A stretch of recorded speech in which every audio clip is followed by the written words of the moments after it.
Je crois que je n'ai jamais été aussi partagé sur un produit. Aujourd'hui, on teste l'iPhone 16e. Il m'a agacé pour plein de raisons, mais j'ai adoré ces 2 semaines passées en sa compagnie. L'iPhone 16e est un modèle un peu à part. Contrairement à ce que beaucoup pensaient, il ne vient pas réellement succéder à l'iPhone SE. En réalité, comme Tim Cook l'a répété à plusieurs reprises, il rejoint la grande famille des iPhone 16. Il vient donc se placer aux côtés de l'iPhone 16, de l'iPhone 16 Plus, de l'iPhone 16 Pro et de l'iPhone 16 Pro Max. Et oui, 5 modèles au sein d'une seule et même gamme. Sincèrement, je ne suis pas certain que Steve Jobs aurait validé le projet. Toutefois, Apple a sauté une rupture avec les autres modèles de la gamme. L'iPhone 16e se pose donc un peu comme la 5e roue du carrosse avec des lignes qui le rapproche plus de l'iPhone 14 que des iPhone 16.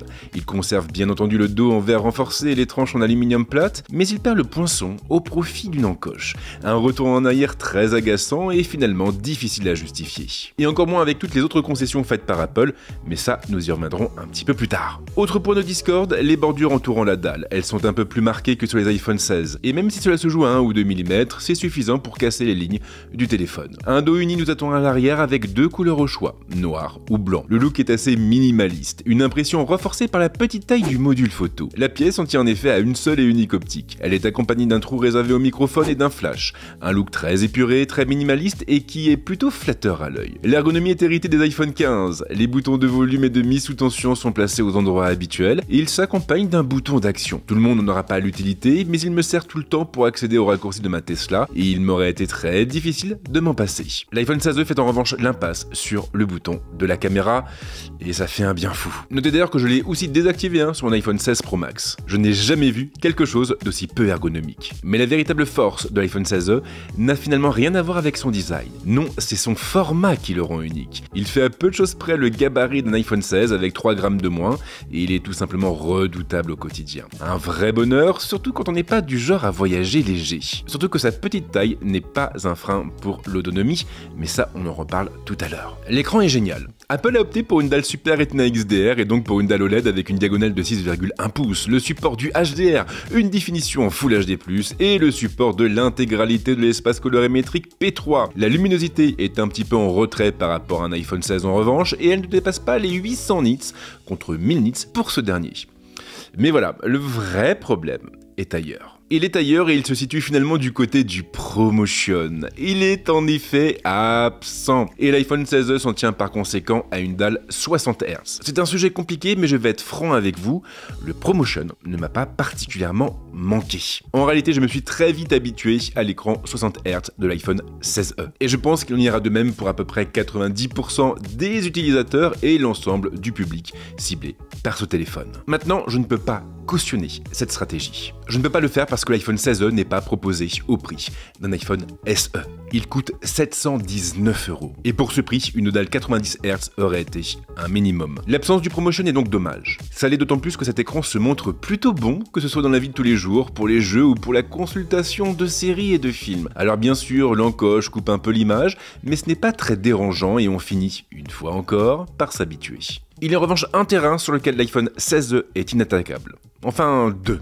La puissance et l'autonomie. L'iPhone 16e est propulsé par une puce A18. Une puce un peu différente de celle présente à bord des plus gros modèles. Elle regroupe en effet 6 cœurs sur la partie CPU et seulement 4 sur la partie GPU. À titre de comparaison, les iPhone 16 Pro montent à 6 cœurs sur la partie CPU et 6 sur la partie GPU. Les iPhone 16 de leur côté descendent à 5 cœurs sur la partie GPU. Apple n'a pas touché au Neural Engine, il est toujours calé à 16 cœurs. Alors cette puce bien sûr n'est pas là pour décorer, elle ouvre la voie à Apple Intelligence. Cela étant dit, le géant américain aurait très bien pu recycler la puce des iPhone 15 Pro, car cette dernière aussi est compatible avec Apple Intelligence. Mais il ne l'a pas fait et finalement c'est une très bonne nouvelle et puis surtout cela témoigne de sa volonté d'homogénéisation. Dommage que le design n'ait pas suivi. Cela étant, en dehors de ces considérations et aussi en dehors du fait qu'Apple Intelligence ne sera pas disponible en version finale avant le mois prochain, on peut dire que la puce A18 délivre d'excellentes performances. Elle a beau avoir 2 cœurs graphiques de moins que mon iPhone 16 Pro Max,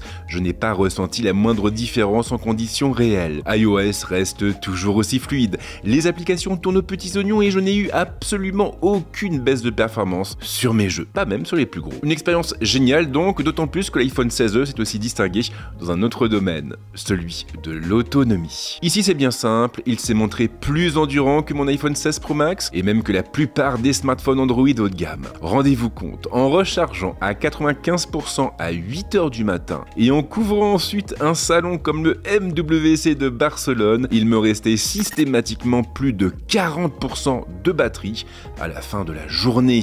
Mieux encore, en faisant attention et en limitant la photo et la vidéo, j'ai réussi à plusieurs reprises à tenir 2 jours avec une charge complète. Mais alors, qu'est-ce qui explique cette excellente autonomie?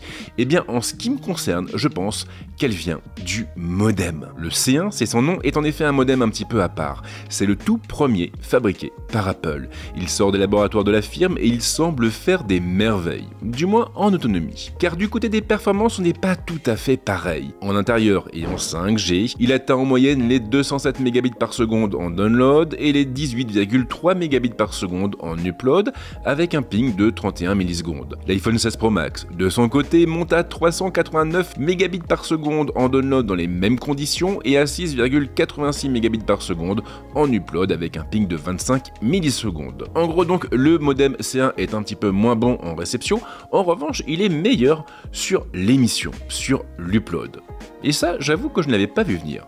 La charge par contre est vraiment insuffisante. L'iPhone 16 ne dépasse pas les 20 watts en filaire et les 7,5 watts en sans fil. Il aura besoin de plus d'une heure et demie pour se charger complètement avec un câble et c'est beaucoup trop. Il ne prend pas non plus en charge le MagSafe, un autre choix complètement incompréhensible. Alors soyons clairs, je ne charge pas mes iPhones par MagSafe. En tout cas, je ne le fais plus. En revanche, je fais très souvent appel à ce système de fixation, que ce soit pour mes accessoires de la vie de tous les jours ou encore quand je dois tourner. Et là pour le coup, j'avoue que ça m'a vraiment manqué sur l'iPhone 16e et je ne pensais pas que ça me manquerait autant. C'est ce qui m'a d'ailleurs conduit à acheter une coque ESR. Et je vous rassure, ce n'est pas un placement de produit. Je pense que le volet qui m'a le plus déçu, au final, c'est la photo. Encore que le terme est sans doute mal choisi, je n'ai pas été réellement déçu, mais je me suis senti très frustré. L'iPhone 16e mise sur un seul et unique capteur de 48 millions de pixels. Il est associé à un grand angle ouvrant à 1.6 et il propose 2 modes de grossissement, 1 fois et 2 fois. Le 2 fois est bien entendu obtenu à partir d'un crop effectuant le capteur et il reste très efficace. Et en vrai, sur le terrain, eh bien, ça fonctionne plutôt bien. L'iPhone 16e se montre très efficace et il est capable de capturer de belles photos. Je le trouve un petit peu en dessous du Pixel 9 Pro ou du Galaxy S25 Ultra bien sûr, mais le piqué est au rendez-vous et le capteur affiche une dynamique très correcte. Il arrive à récupérer pas mal de détails dans les ombres et dans les hautes lumières. Les couleurs sont peu naturelles en revanche et ce nouvel iPhone affiche clairement un traitement chaud. Un traitement totalement assumé par Apple et qui est destiné à flatter l'œil, quitte à perdre un peu en réalisme. Alors oui, l'iPhone 16 s'en sort bien, mais il lui manque clairement une focale de plus. Une focale de plus et plus précisément un zoom 5 fois. C'est vraiment lui qui m'a le plus manqué durant ces 2 semaines passées en sa compagnie. Là, il faudra se rapprocher beaucoup de son sujet pour le photographier, du moins lorsque c'est possible. Et ça pose clairement problème pour la photo d'architecture par exemple, ou encore la photo de rue. La caméra frontale est très bonne elle aussi. Ici, la firme s'est appuyée sur un capteur de 12 millions de pixels et sur une optique ouvrant à 1.9. Les selfies sont propres, la tonalité de la peau est bien respectée et la découpe se montre assez précise. Les flous manquent un peu de naturel, mais ils permettent de bien isoler le sujet de son environnement. Peu de choses à dire sur la vidéo, si ce n'est que l'iPhone 16 se montre une fois encore très à l'aise sur le terrain. Les séquences sont nettes, la dynamique est bonne et la stabilisation se montre efficace. Il est bien entendu possible de filmer en 4K à 60 images par seconde et il n'y a pas de limitation par rapport aux autres modèles. Enfin, pas directement du moins, parce qu'il manque tout de même quelques modes de prise de vue et quelques options. Apple a fait effectivement des coupes franches. Exit donc le ProRes, le ProRes Log et le ProRAW, mais aussi le mode cinématique et le mode action. Il ne faudra pas non plus espérer jouer avec les styles photographiques de dernière génération. Il reste réservé aux modèles les plus chers. L'iPhone 16 devra s'en tenir aux anciens styles qui tiennent davantage des filtres. Et le pire dans l'histoire, c'est que ce choix n'a pas été conditionné par des limites technique. Je le rappelle, mais l'iPhone 16 est propulsé par une puce A18 et donc par la même puce, quasiment la même puce que celle qui équipe les iPhone 16 et les iPhone 16 Pro. Concrètement donc, il aurait été parfaitement en mesure de gérer le ProRAW ou même le ProRes, sans oublier tous les modes que je viens d'évoquer. C'est donc Apple qui a fait le choix de segmenter sa gamme en retirant certaines fonctions, et ce de manière totalement arbitraire. Et même si on comprend le besoin d'adapter l'offre à la cible, cette décision laisse tout de même un goût amer dans la bouche. Je pense que je n'ai jamais eu autant de mal à conclure un test. L'iPhone 16e m'inspire en effet des sentiments très contradictoires. Je l'apprécie pour son format, son look minimaliste, sa puissance et son excellente autonomie, mais je le déteste aussi pour son écran 60 Hz, sa seule et unique focale et tous les compromis logiciels imposés par Apple. Alors soyons clairs, je peux accepter de faire des compromis. Je peux accepter d'en faire quand l'offre est accessible. Et si l'iPhone 16e avait été proposé à moins de 600 €, je l'aurais encensé comme personne, et un point tel que vous auriez sans doute pensé que j'étais payé par Apple. Mais là, malheureusement, nous ne sommes pas sur un prix inférieur à la barre des 600 €. Nous sommes sur un tarif fixé à 719 €. Et pour ce prix-là, j'attendais beaucoup mieux, mais aussi beaucoup plus. Et là, pour le coup, les compromis sont beaucoup moins faciles. Mais voilà, l'iPhone 16e a encore un atout, les subventions opérateurs. Je l'avais déjà dit dans ma prise en main, mais c'est vraiment sur ce terrain qu'il peut tirer son épingle du jeu. Car avec un gros forfait et 24 mois d'engagement derrière, je pense qu'on pourra l'obtenir à des prix défiant toute concurrence. Et là, eh bien, il s'imposera comme une très bonne porte d'entrée vers l'écosystème Apple, ce qui est un petit peu son but. Voilà donc pour tout ce que j'avais à vous dire au sujet de l'iPhone 16e. Comme d'habitude, les commentaires sont ouverts, si vous avez des questions, des critiques, des remarques, du moment que c'est constructif, bien sûr. Et si vous aimez ce que je fais, je crois que la meilleure chose à faire reste de vous abonner. Mais si vous le faites, n'oubliez pas d'activer la petite cloche pour ne pas perdre une miette de mes futures publications. Et comme à chaque fois, si vous voulez soutenir mon travail, pas besoin de m'envoyer des mandats cash, il suffit de liker la vidéo et de la partager. Ça ne vous coûte rien, mais pour moi, c'est énorme. Et sinon, eh bien, je vous souhaite de passer une très bonne semaine ou un très bon week-end, suivant le moment où vous verrez cette vidéo. Et c'est promis, on se retrouve très vite avec d'autres contenus, ici, mais également ailleurs. Ciao.